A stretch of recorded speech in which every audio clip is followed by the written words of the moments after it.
जितने भी स्टूडेंट 7 मार्च को अंग्रेजी का पेपर देने वाले हैं तो देख सकते हैं क्लास 10th इंग्लिश का मॉडल पेपर है। आप पेपर देने जाओगे तो आपके ग्रामर वाले पोर्शन में एक चीज पूछा जाएगा, देख लीजिए ग्रामर वाले पोर्शन में डी नंबर में करके पूछा जाएगा कि ट्रांसलेट फॉलोइंग इनटू इंग्लिश। मतलब इसी तरीके से आपका पूछा जाएगा, कोई जरूरी नहीं कि यही पूछा जाएगा, अलग पूछा जाएगा, लेकिन आपका 4 नंबर वो देकर जाएगा। और इसको आपको बनाने नहीं आता तो बिल्कुल आसान तरीके से मैं आपको बताऊंगा। समझिए कि आपको हाथ पकड़ के चलना सिखा दूंगा इस वीडियो से, मतलब कि इसको एकदम बारीकी से बनाना सिखा दूंगा। एकदम आसान होता है और 4 नंबर आपका मिल जाएगा। यही पेपर नहीं, देख सकते हो मेरे पास और पेपर है, ये प्रीवियस ईयर क्वेश्चन पेपर है, देख लो ये 2023 का पेपर है, प्रीवियस ईयर क्वेश्चन पेपर। इसका भी ये जो ट्रांसलेशन आता है इसका भी करा दूंगा, आपको अच्छे से समझा दूंगा, इसलिए वीडियो को लाइक कर देना। और हाँ, 4 नंबर मिल जाएंगे काफी शानदार तरीके से। तो हाँ, वीडियो बहुत ज्यादा इंपॉर्टेंट है, लाइक सब्सक्राइब कर देना।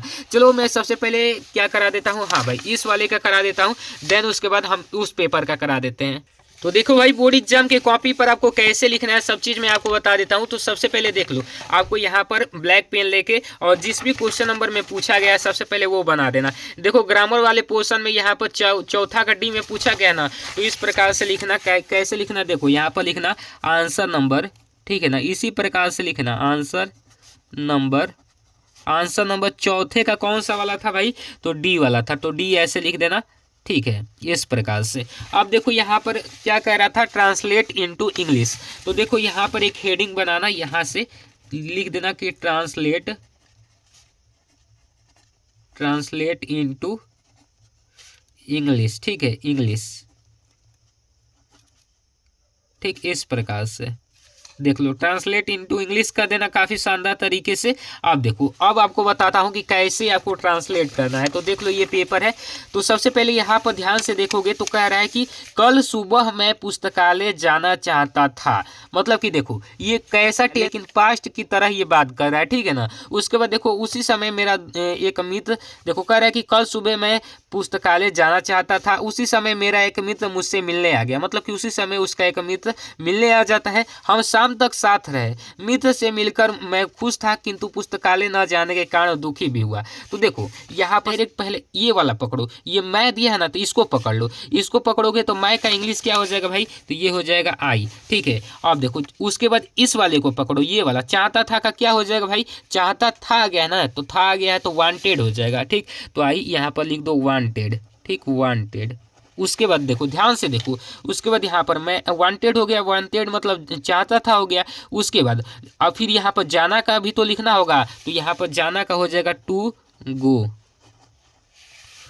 यहाँ पर देखो। उसके बाद पुस्तकालय, तो पुस्तकालय के लिए हम क्या लिखेंगे भाई, पुस्तकालय के लिए लिखेंगे टू लाइब्रेरी, ठीक है ना। तो लिखेंगे टू गो टू लाइब्रेरी,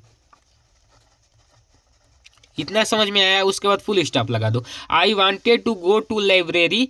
देखो I wanted to go to library. उसके बाद यहाँ पर एक वर्ड आपसे छूटा है, देखो भाई कह रहा है कि कल सुबह, तो दैट मॉर्निंग, ठीक है, दैट मॉर्निंग। आपको दिखाई नहीं दे रहा होगा, दैट है उधर और यहाँ पर लिखेंगे मॉर्निंग, ठीक है। देखो इधर दैट है, ठीक है ना। अब देखो दैट मॉर्निंग। अब देखो यहाँ पर कह रहा है कि उसी समय मेरा एक दोस्त मुझसे मिलने आ गया, या फिर दैट मॉर्निंग के जगह पर नेक्स्ट मॉर्निंग भी कर सकते हो, ठीक है ना। अब देखो उसी समय मेरा एक मित्र मुझसे मिलने आ गया, तो इसको कैसे लिखेंगे, बट मतलब लेकिन, at that time, at that time, ठीक है, दैट टाइम मतलब कि उसी समय। मेरा मित्र मतलब माई फ्रेंड, ठीक है, माई फ्रेंड, मेरा मित्र का हो जाएगा माई फ्रेंड।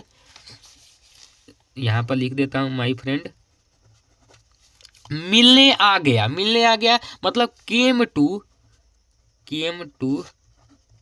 मीट। और किससे मिलने आ गया, मुझसे आ गया, तो यहाँ पर क्या लगा देंगे, मी लगा देंगे, ठीक। यहाँ पर पास्ट की बात कर रहा था कि मिलने आ गया, ठीक है ना, आ गया पास्ट की बात कर रहा था, तो यहाँ पर क्या लगाए, केम लगाए। उसके बाद देखो काफ़ी ध्यान तरीके से मैं आपको बता देता हूँ। देखो आगे कह रहा है कि हम शाम तक साथ रहें, मतलब कि हम और हमारे दोस्त जो है शाम तक साथ रहें। तो क्या लिखोगे, यहाँ पर लिखोगे वी मतलब क्या हो जाएगा हम, स्टे मतलब क्या हो जाएगा, रहें, स्टे, स्टेड होगा, स्टे नहीं होगा, स्टेड टुगेदर, टुगेदर, टुगेदर। उसके बाद क्या लिख सकते हो, अनटिल इवनिंग यानी कि शाम तक, ठीक है ना, अनटिल इवनिंग, ठीक, इस प्रकार से लिख देना। उसके बाद यहाँ पर देखो, मित्र से मिलकर मैं खुश था, इसको क्या लिखा हुआ है, I was happy to meet my friend, happy to meet my friend. उसके बाद यहाँ पर क्या कह रहा है कि किंतु पुस्तकालय न जा पाने के कारण दुखी भी हुआ, तो लिखेंगे बट, यहाँ पर लिखेंगे बट, इसी में लिख देना, फुल स्टॉप ना लगाना, बट आई, दुखी भी हुआ, तो आई ऑल्सो सैड लिख सकते हो, आई वाज सैड लिख सकते हो, I was also sad because क्यों भाई, आई कुड नॉट, पुस्तकालय न जाने के कारण, COULD could not go to library. बस इतना ही तो करना है, काफ़ी शानदार तरीके से लिख दोगे, मैं फटाफट आपको लिख कर बता दिया। अब देखो इसी प्रकार से एक और पेपर मेरे पास था, तो उस पेपर को भी मैं आपको बता देता हूँ।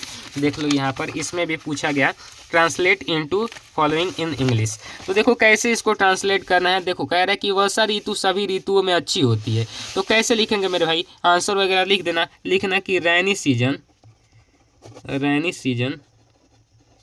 Is best in all the seasons, इतना लिख दोगे, काफ़ी शानदार है। उसके बाद देखो चारों ओर हरियाली दिखाई देती है, तो क्या लिखोगे, हरियाली का क्या होता है, ग्रीनी इज, दिखाई देता है कि क्या हो जाएगा, विजिबल ऑल अराउंड अस हो जाएगा, काफ़ी शानदार तरीके से। उसके बाद देखो कृषि के लिए वर्षा महत्वपूर्ण है, तो लिखोगे कि रैन इज इम्पोर्टेंट, मतलब महत्वपूर्ण, इम्पोर्टेंट फॉर एग्रीकल्चर,